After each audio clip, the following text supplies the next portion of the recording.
order, you have to understand the history behind it. And when it says Japanese, not all Japanese, not at all times. And that's a basic rule also known in the Quran.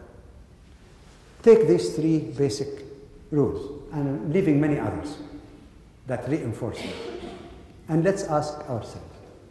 First of all, a lot of people, when they quote this verse, they inadvertently or deliberately mistranslate.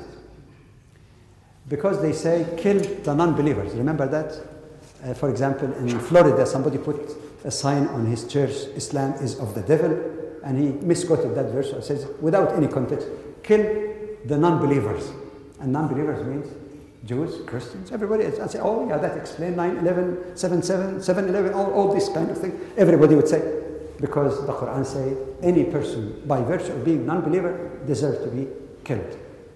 Yet, for those who know Arabic, that verse actually, and that's not the beginning of the verse, they clipped the first part, by the way.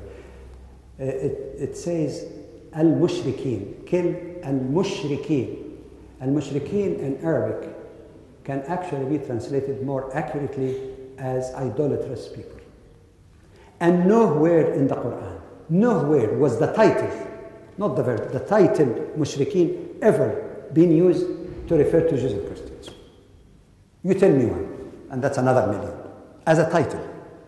In fact, in chapter 98, in the very first verse, it made a clear distinction that people who rejected Islam, kafaru, rejected the message of Islam, which is their right, i.e. non-Muslims, are distinguished in two groups, min ahli al-kitabi wal mushrikeen, of the people of the book and mushrikeen. If people of the book are mushrikeen, i.e. idolatrous people, which is not, why distinguish them in a separate category and calling them people of the book? And throughout the Quran, consistently when it speaks about Jews and Christians, it speaks about what I consider to be a complimentary, honorific title of people of the book, which means that while we differ theologically on concepts like Trinity and others, or vicarious sacrifice, but both of us share one thing, that Muslim Jews and Christians base their faith not on philosophical speculation, but on the basis of books they believed were revealed from God. So here you go. First, an example, like I said, of the intricacy, which is found in many translations, but there are mistakes like this, deliberate or otherwise, that could totally change the meaning. So it does not deal with Jews and Christians. Secondly, if you take the textual context, not reading one verse out of context, that's what I called for many years cut and paste approach. If you use cut and paste, you can prove anything from any book. Give me a book of mathematics, I can prove you anything in sociology or theology. A cut and paste. Of course, with the techniques now, with computer technology, you can make anything by cut and paste. You could get the exact opposite of what the Quran said by quoting it, but putting it out of context. What if we read not just half a verse, which is normally quoted? If you read the entire section from chapter 9, verses 1 through 15, you will discover many amazing things. One, that verse even doesn't say kill the idolatrous people, but only a group of them who committed atrocities against Muslims if you connect it with the historical context. So historical and textual context seem to merge here. Let me give you the historical background.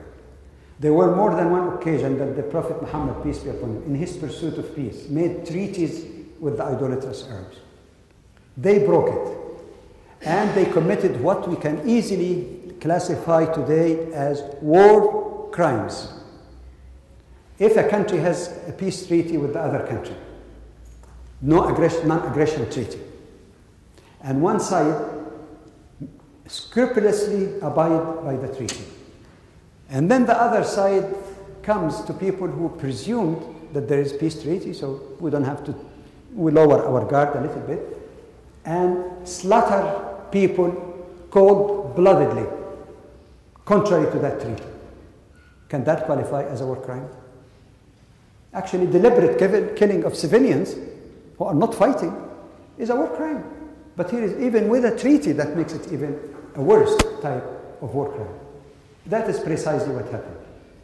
The Prophet ﷺ in the famous Treaty of Hudaybiyah, when he was prevented even from visiting the sacred house in Mecca, he was interested in peace, and he sacrificed many conditions that were very arbitrary and unfair to Muslims. He accepted all of that in return for insisting, let us have peace for 10 years between us. But you know why? Because Islam never spread at the time of war. Historically, Islam spread much faster during the period of peace. You know why? Because in period of peace, people can communicate without this tension, the